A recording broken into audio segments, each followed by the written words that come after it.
உலகெங்கும் உள்ள ஜி தமிழ் நேயர்களுக்கு காலை வணக்கம். நம்ம இப்போ பார்க்க போகிற மருத்துவம் வாயுக்கான மருத்துவம். வாயு தொல்லை அதிகமாக இருக்கிறதால நிறைய பேர் அவதிப்படுறாங்க.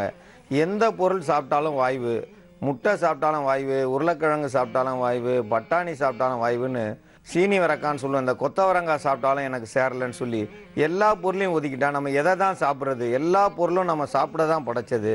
அதில் எல்லாமே வாயுன்னு ஒதுக்கிட்டோம்னா நம்ம உடம்பு எல்லாமே வேணும். 5 நமக்கு நீர், நிலம், காற்று, ஆகாயம் எல்லாம் சேர்ந்த மாதிரி இந்த வாயுவும் நம்ம உடலில் சேர்ந்தாதான் நம்ம நல்லா இருக்க முடியும்.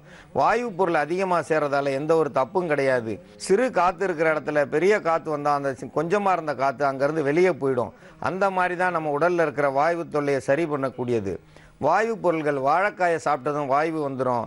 சில பேர் வாழைக்காய் சாப்பிட்டதுமே முட்டி வலி வந்துடும். இல்லைனா 8ஆம் முதுகில் நிறைய வலி அவங்களால ஒன்றுமே செய்ய முடியாது, கை தூக்க முடியாது, எந்த ஒரு வேலையும் செய்ய முடியாது.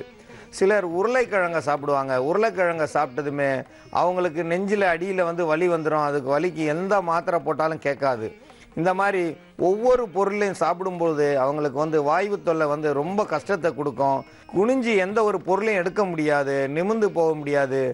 இருசக்கர வாகனத்தில் நேராக உட்காந்து ஓட்டிகிட்டு போக முடியாது. ஏன்னா அந்த வாயு தொல்லை இருக்கிறதால உடம்பை நெளிச்சிக்கிட்டே தான் போகணும். உடம்பு நெளிச்சிட்டு போகும்போது உடல் அதே நெளிவிலே இருக்கும். அது எவ்வளோ நாள் இருக்குன்றது சொல்ல முடியாது. ஏன்னா அந்த உடலில் இருக்கிற வாயு வெளியேற வரைக்கும் அந்த வலி சரியாகாது. அந்த வலிக்கு தக்கன அவங்க உடலை கொஞ்சம் நெஞ்சம் உடம்பை வளைச்சிக்கிட்டு தான் போவாங்க. அந்த நிலையில் இருக்கும். அவங்களுக்கு உடலில் இருக்கிற வாயு தொல்லையை வெளியேற்றணும். முட்டை சாப்பிடுவாங்க நிறைய பேர். முட்டை சாப்பிட்டு அந்த வாயு அவங்களால தாங்க முடியாது. எந்த ஒரு வாயு பொருளாக இருந்தாலும் அந்த வாயுவை வெளியேற்றக்கூடியதில் தலை சிறந்த மருந்தாக இந்த பூண்டை நம்ம பயன்படுத்தினோம்னா அந்த வாயு தன்னால் ஓடிடும். நிறைய பேர் தெரியாது. நெஞ்சுவலி வந்ததுமே ஒரே ஒரு பல் பூண்டு எடுத்து அரைச்சி அதோட பனை வெல்லம் சேர்த்து வாயில் சாப்பிட்டோம்னா அந்த நெஞ்சுவலி உடனே கொஞ்ச நேரத்தில் சரியாயிடும். அந்த வாயு தொல்லையால் இருந்தால் மட்டும்தான் அந்த நெஞ்சுவலி சரியாகும். அதனால் இந்த பூண்டை பயன்படுத்துகிறோம். இதோடு சேர்ந்து ஓமம். வாயுன்னா எல்லாரும் போய் ஓம வாட்டர் வாங்கி போய் குடிப்பாங்க. அந்த ஓமத்தில் எடுக்கப்பட்ட அந்த நீரை சாப்பிடுவாங்க. அந்த நீர் சாப்பிட்றதுக்கு நேரடியாக இந்த ஓமத்தை நம்ம பயன்படுத்துகிறோம். இந்த ஓமத்தை பயன்படுத்தும் போது வயிற்றுக்குள்ளே இருக்கிற எந்த வாயு தொல்லையாக இருந்தாலும் அதை சரி செய்யக்கூடியது. இந்த வாயு எந்த அளவு மோசமாக இருந்தாலும் அவங்க உடல்லேருந்து வெளியேற்றுறது. நம்ம ஒரு நேரம் வயிறு வலி காலையில் ஒரு சாப்பாடு சாப்பிட்டோம், எனக்கு வயிறு ஊதிக்கிருச்சு அப்படின்னா ஒரு ஸ்பூன் ஓமம் எடுத்து பனை வெல்லம் சேர்த்து இடித்து அப்படியே வாயில் போட்டு போனோம்னா ஒரு 10 நிமிஷத்தில் அந்த வாயு சரியாயிடும். அந்த அளவுக்கு இந்த ஓமத்தில் அந்த வாயுவை வெளியேற்றக்கூடிய சக்தி இருக்குது. அந்த பனை வெல்லத்துக்கு அதே மாதிரி தான். அதே போல் தான் நம்ம மிளகு. இந்த மிளகை நம்ம பயன்படுத்துகிறோம். இந்த மிளகு சேர்த்து பனை வெல்லம் சேர்த்து சாப்பிட்டாலும் வாயுவை கலைக்கக்கூடியது. இந்த மிளகை கொஞ்சம் கூடுதலாக சேர்த்துட்டோம்னா வயிற்றோட்டம் ஏற்படும். ஏன்னா வாயுவை கலைச்சி விட்டு வயிறை மலத்தை இலக்கி விட்டு வயிற்றோட்டத்தை உண்டு பண்ணும். அதனால் மிளகு அளவாக தான் பயன்படுத்தணும். மிளகை கூடுதலாக பயன்படுத்தினா, எதில் கூடுதலாக பயன்படுத்தினாலும் அது வயிற்றோட்டத்தை உண்டு பண்ணும். வயிறு சரியில்லாமல் அவங்களுக்கு உடல் பாதிப்பை ஏற்படுத்தும். அதனால் மிளகை அளவாக தான் பயன்படுத்தணும். இதோடு சேர்ந்த நம்ம துளசி பயன்படுத்துகிறோம். துளசி ஏன் துளசி தீர்த்தம் கொடுக்குறாங்கன்னா சிறிதளவு வாயு தொல்லை இருந்தாலும் அந்த உடலில் இருக்கிற வாயுவை வெளியேற்ற தான் துளசி தீர்த்தம் தராங்க. பெருமாள் கோயிலில் தராங்கன்னா அந்த வாயு தொல்லைகள் இருந்தாலே பெரிய கஷ்டமாக இருக்கும். அவங்களால பேச்சு திறமை இருந்தாலும் பேச முடியாது. நடக்கும்போது அந்த வாயு தொல்லை இருந்தால் முட்டுகளில் வலி வந்துடும். வாயு எந்த இடத்துல நின்னாலும் அந்த இடத்துல வலியை உண்டு பண்ணும். அது முட்டிகள்லேயும் வரும், கழுத்துலேயும் வரும். சிலருக்கு நெஞ்சில் இருக்கும், சிலருக்கு அடி வயிற்றுல இருக்கும். சிலர் பார்த்தீங்கன்னா கால் பாதம் பின்பக்கம் குதிங்காலில் போய் அந்த வாயு இருந்துட்டு குத்தல் எடுத்துக்கிட்டே இருக்கும். அவங்களால நடக்கவே முடியாது. காலையில் எழுந்திரிச்சது நடக்க முடியாத காரணம் அந்த வாயு தொல்லை. அந்த மலச்சிக்கல் போகும்போது அந்த காற்று ஆசன வாயில வழியாக காற்று வெளியேறினாதான் கொஞ்சம் அவங்களுக்கு சுகமாக இருக்கும். அது வெளியேறலைன்னா அவங்க ரொம்ப கஷ்டப்படுவாங்க. இந்த மாதிரி நிலைமையில் இருக்கிறவங்களுக்கும் சேர்த்து பால், நம்ம நாட்டு மாட்டு பால் தான் இங்கே கொண்டு வச்சுருக்கோம். நாட்டு மாட்டு பால் நம்ம பயன்படுத்தும் பொழுது இந்த வாயுவே இருக்காது. எங்கள் பகுதியில் நாட்டு மாடே கிடையாது. உங்கள் ஊரில் எந்த பால் கிடைச்சாலும் கவலைப்பட வேண்டாம். எந்த பாலாக இருந்தாலும் அந்த பாலை பயன்படுத்துங்க. அந்த பால்லையே நம்ம இந்த மருத்துவம் செய்யலாம். குறைந்தது 250 மில்லி பால் எடுத்துக்கிறணும். அதோடு சேர்ந்த மருந்தை நம்ம தயாரிக்கணும். அந்த மருந்தை தயாரிக்கும் போது உடல் உறுப்புகளில் எந்த இடத்துல வாயு தொல்லை இருந்தாலும் அந்த வாயுவை வெளியேற்றக்கூடியது இந்த பால், இந்த பூண்டு, வெல்லம், மிளகு இவையோடு சேர்ந்த ஓமம் இதெல்லாம் சேர்த்து நம்ம மருந்தாக கலந்தோம்னா உடலில் உள்ள வாயு பொருட்கள் சரியாகும். வாய்வு இருந்தாலே வயிறு சுத்தம். சில பேருக்கு பார்க்கலாம், இங்கே வலிக்கு இருக்கும், கொஞ்ச நேரம் பொறுத்து மேலே நெஞ்சுக்கு போயிடும், நெஞ்சுக்கு போனது முதுகுக்கு போயிடும். சில பேருக்கு முதுகில் வலி இருக்குதுன்னும் போது அங்கே ஏதாவது தைலத்தை போடுவாங்க, கால் முட்டிக்கு போயிடும். இப்போ இடம் விட்டு இடம் மாறிக்கிட்டே இருக்கும். அப்போ அவங்களால அந்த வலி தாங்க முடியாது. மருத்துவமனைக்கு போய் அந்த மருத்துவமனையில் போய் ஊசி போட்டாலும் அந்த வலி வந்து அவ்வளோ சீக்கிரம் விடாது. இந்த வாய்வு ஒரு மூளைக்கு முட்டுமே தவிர சரியாக வெளியே வராது. அவங்களுக்கான இந்த மருத்துவத்தை இப்போ பார்க்கலாம். நம்ம வந்து இப்போ பால் எடுத்துக்கிறோம். இந்த பாலில் வந்து பசும்பால் இருந்தால் ரொம்ப நல்லது. இது எந்த பசுவாக இருந்தாலும் பரவாயில்ல, இந்த பசும்பாலை பயன்படுத்துங்க. ஒரு 250 மில்லி அளவுக்கு கண்டிப்பாக பால் வந்து பயன்படுத்தியே ஆகணும். அந்த பால் வந்து நாட்டு மாட்டு பாலாக இருந்தால் ரொம்ப சிறந்தது. அதோடு சேர்ந்து பூண்டு, இந்த பூண்டை வந்து உரித்து பொடி பொடியாக நறுக்கிடணும், ரொம்ப பெருசாக போடக்கூடாது. அதனால் இந்த பாலோடு சேர்த்து பூண்டையும் சேர்த்து வேக போடணும். தனியாக வந்து பால் வேகிறதோட பூண்டும் சேர்த்து வந்துச்சுன்னா அது வந்து ரொம்ப நல்லது செய்யும். எவ்வளோ உள்ள வாய்வு தொல்லை இருந்தாலும் சரி வரும். அது மட்டும் இல்லை, ரத்த அழுத்தம், அதை சொல்லுவாங்களே உயர் ரத்த அழுத்தம், அதையும் வந்து இந்த பூண்டும் பால் சேர்ந்த கலவையில் நம்ம சாப்பிட்டோம்னா உயர் ரத்த அழுத்தம் வந்து சரியாக போகும். அவங்க உடம்புல உள்ள சத்துக்கள் அனைத்தையும் கூட்டக்கூடியது. பால் சேர்க்க சேர்க்க உடலில் வந்து நிறைய ரத்தம் ஊறும். அதனால தான் பால் சாப்பிட்றோம். இந்த பால் சாப்பிடும்போது உடலில் சத்துக்கள் கூடும். யார் ஒருத்தன் தாய்ப்பால் வந்து 3 வருஷம் 4 வருஷம் அந்த தாய்ப்பால் குடிச்சிருக்கானோ அவங்களுக்கு வந்து அதிக அளவு சத்து இருக்கும். அவங்க தான் வந்து இன்றைக்கி பார்த்திங்கன்னா நிறைய போட்டிகளில் ஜெயிக்கிறாங்கன்னா அவங்க வந்து சிறு வயசில் தாய்ப்பால் 2 வருஷம் 3 வருஷம் குடித்தவங்களுக்கு தான் அதிக அளவுக்கு அந்த சத்து இருக்கும். இன்றைக்கி இருக்கிற புட்டிப்பாலுக்கெல்லாம் அந்த அளவுக்கு சத்து இருக்காது. ஏன்னா அவங்க வந்து கம்ப்யூட்டரில் உட்கார தான் முடியுமே தவிர எந்த ஒரு பலமான வேலையும் செய்ய முடியாது. அதனால் இந்த பாலில் வந்து பூண்டை சேர்த்து வேக போடுறோம்.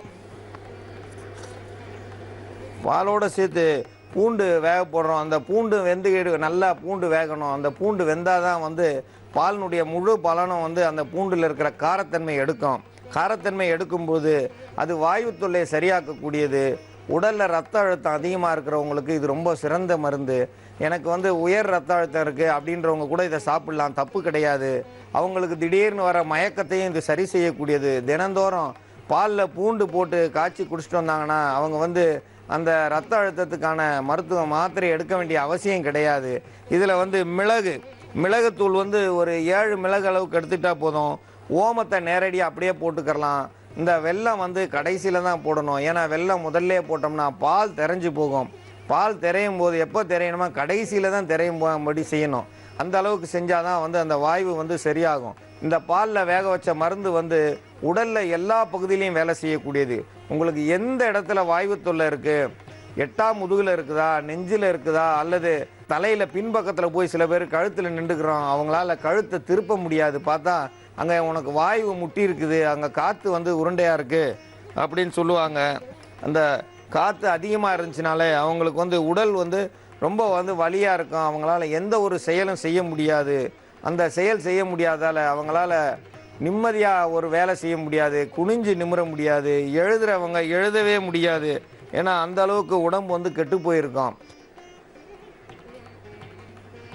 இதோடு சேர்த்து ஓமமும் போட்டுருவோம். ஓமம் போடுறது ஒரு 10 கிராம் அளவுக்கு போட்டால் போதும். பூண்டு மட்டும் ஒரு 50 கிராம் போடணும்.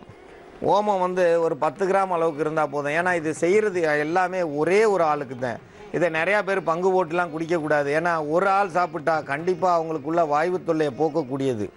இதை நம்ம குடும்பத்தோடு செஞ்சுருக்கிறோம். ஒரு 1/4 லிட்டரை செஞ்சு எல்லாருக்கும் ஒரு ஸ்பூன் சாப்பிட்டோம்னா அது குழந்தைக்கு தான் வேலை செய்யும், பெரியவங்களுக்கு வேலை செய்யாது. பெரியவங்களுக்கு இது காலை நேர உணவுக்கு பதில் இதை சாப்பிட்டாங்கன்னா 3 நாளில் அவங்களுக்கு எவ்வளவு தொல்லை அந்த வாய்வு தொல்லை இருந்தாலும் அந்த வாய்வு வந்து வெளியேற்றக்கூடியது. அது வந்து சாப்பிடும்போதே அவங்களுக்கு தெரியும் அந்த சுகம். அவங்களுக்கு எவ்வளோ கஷ்டம் இருந்தோ அந்த கஷ்டத்தை போக்கக்கூடியது.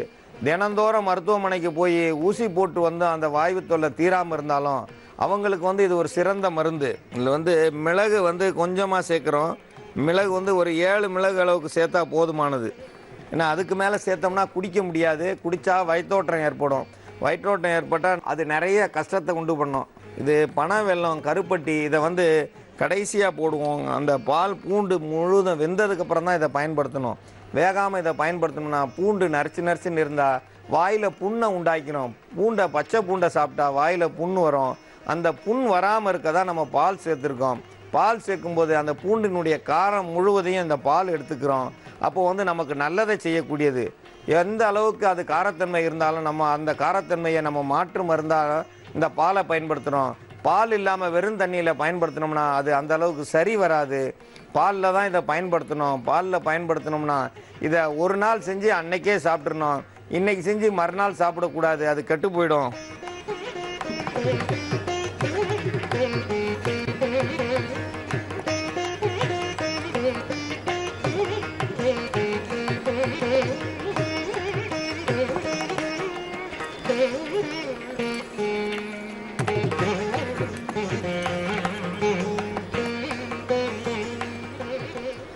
இந்த பனவெல்லம் சேர்த்து வெந்ததால் இதனுடைய மனமும் இந்த பூண்டினுடைய தன்மையை சேர்ந்து அந்த அளவுக்கு இருக்குது.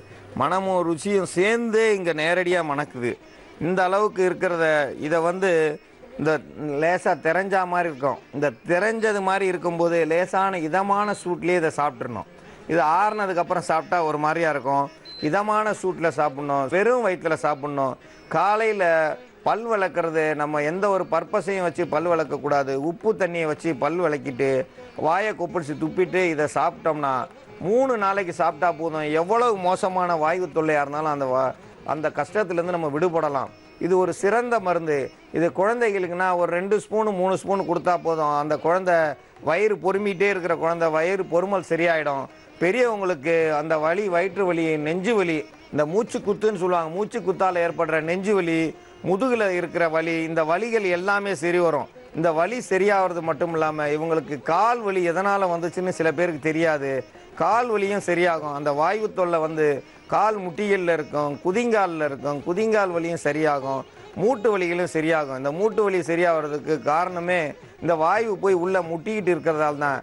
வாயு அதிகமாக இருந்ததுன்னா நம்மளால் தாங்க முடியாது. எதையுமே நம்ம தாங்கக்கூடிய சக்தி இல்லாமல் போயிடும். நீர் அதிகமானாலும் தவறு வந்துடும். உடலில் காற்று அதிகமானாலும் தவறு வந்துடும். உடலில் சூடு அதிகமானாலும் தவறு வந்துடும். இந்த மாதிரி ஒன்று ஒரு இதை செய்யும். எல்லாமே சம அளவு இருந்தால் தான் நம்ம உடல் பாதுகாப்பாக இருக்கும். வாயு அதிகமாக கூடிச்சுன்னா அவங்களால எந்த ஒரு செயலும் செய்ய முடியாது. மூச்சு முட்டிக்கொண்டே இருக்கும். அவங்களுக்கு ரத்த அழுத்தம் கூடுதலாக இருந்து அந்த இருதயம் வேகமாக துடிக்க ஆரம்பிச்சிடும். இந்த வேகமாக துடிக்கிற அந்த இதய துடிப்பு கூட இதமான துடிப்பாக நான் அந்த எப்பயுமே சராசரியாக எப்படி ஓடணுமோ அந்த அளவுக்கு இதய துடிப்பை சரி பண்ணக்கூடியது இந்த மருந்து. இதை நம்ம முன்னோர்கள் வீட்டில் காலையில் செஞ்சு கொடுத்தாங்க. இதை சாப்பிட்ட எல்லாருமே என்ன செய்வாங்க, ஒரு மாதத்துக்கு ஒரு முறை எனக்கு ஒரு வாயு வந்துருச்சுன்னு சொல்லி இதை செஞ்சு தர சொல்லியே அதை கண்டிப்பாக சாப்பிடுவாங்க. இதை மாதம் ஒரு முறை சாப்பிட்டு வந்தால் ரொம்ப நல்லது. இந்த மருந்தை எல்லாரும் பயன்படுத்த வேண்டும் என்று கேட்டுக்கொள்கிறேன். அன்பார்ந்த நேயர்களே, நமது நிலையத்துக்கு வந்த கடிதத்தில் இளங்கோவன் என்பவர் காரைக்காலிலிருந்து எழுதியிருக்கிறார். அவருக்கு கண்ணில் நீர் சுரப்பு, இந்த நீர் சுரக்கவில்லைன்னு எழுதியிருக்காங்க. அந்த நீர் சுரக்கிறது மட்டும் இல்லை, காலில் அரிப்பு இருக்குது, குதிங்கால்னு சொல்லியிருக்காங்க. கண்ணில் நீர் சுரக்கலைன்னா அவங்க இருக்கிற இடத்துல உப்புத்தன்மை அதிகமாக இருக்கும். கடல் காற்று அதிகமாக இருக்கா, கடல் பகுதியில் இருக்காங்களே, காரைக்கால் பக்கம் எப்படி இருக்குன்னு நமக்கு தெரியல. ஆனால் அந்த உப்புத்தன்மை அதிகமாக இருக்கும், உப்பு காற்றுகள் அதிகமாக இருக்கும். அவங்க படுக்கிற இடம் நேராக காற்றாடி மின் விசிறிக்கு நேராக படுத்திருந்தாங்கன்னா கண்ணில் ஒரு சொட்டு நீர் கூட இருக்காது.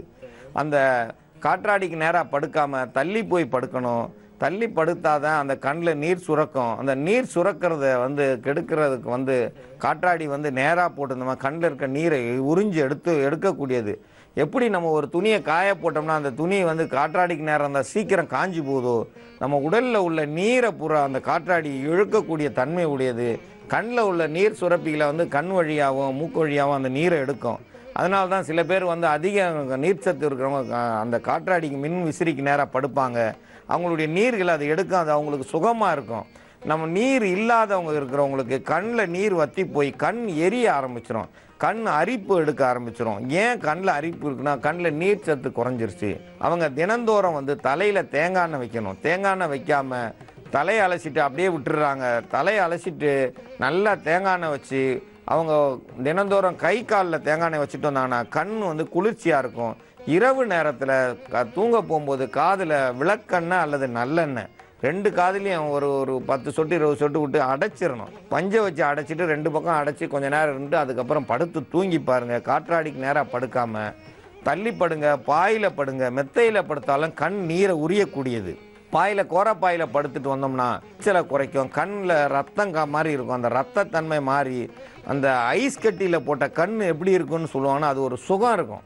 அந்த சுகம் வேணுமோ, நம்ம தொலைக்காட்சி முன்னாடி உட்காந்து பார்க்குறோம், இன்றைக்கி உள்ள கணினி முன்னாடி உட்காந்து அதிக நேரம் வேலை செய்கிறவங்களுக்கு பார்த்தீங்கன்னா கண் வந்து ரத்தமாக மாறி இருக்கும். அந்த நீர் சுரக்காது, ஏன்னா அந்த நீர் சுரப்பிகளை பூரா அது நிறுத்திடும்.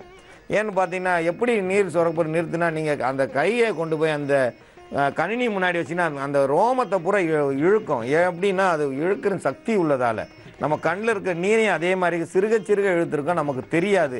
பார்த்துக்கிட்டே இருப்பானா கண் பார்வை மங்கிக்கிட்டே வரும். அதனால் கணினி முன்னாடி உட்காந்துருக்கோம், கண்டிப்பாக ஒரு கண்ணாடி, எந்த ஒரு பவர் கிளாஸ் இல்லாமல் இருந்தாலும் சாதாரண ஒரு கண்ணாடியாவது போட்டிருக்கணும். ஏன்னா கண்ணில் உள்ள நீரை வந்து வெளியில் விடக்கூடாது, அது கண்ணிலே தங்க வைக்கணும். குறுக்க ஒரு கண்ணாடியை போட்டோம்னா ஓரளவுக்கு கண்ணை காப்பாற்றும். கண்டிப்பாக கணினி பார்க்குறவங்க அந்த கண்ணாடி போட்டுக்கிறணும். கண்ணாடி போட்டுக்கிறதுல ஒரு அசிங்கம் கிடையாது. கண்ணை காப்பாற்றணும். கண்ணை காப்பாற்றினா கண்ணில் உள்ள நீர்களை காப்பாற்றணும். அந்த நீரை காப்பாற்றணும்னா தான் நல்லது. கண் நீர் வற்ற வற்ற கண் பார்வை குறைய ஆரம்பிச்சிடும். எப்படி கண்ணில் நீர் குறைஞ்சிதுன்னா நம்ம உடலில் உள்ள நீர்கள் எல்லாமே குறைஞ்சிட்டாலே கண்ணில் உள்ள நீரும் குறைஞ்சிரும். அதனால் காலை மாலை இரு வேளை நல்லா குளிக்கணும்.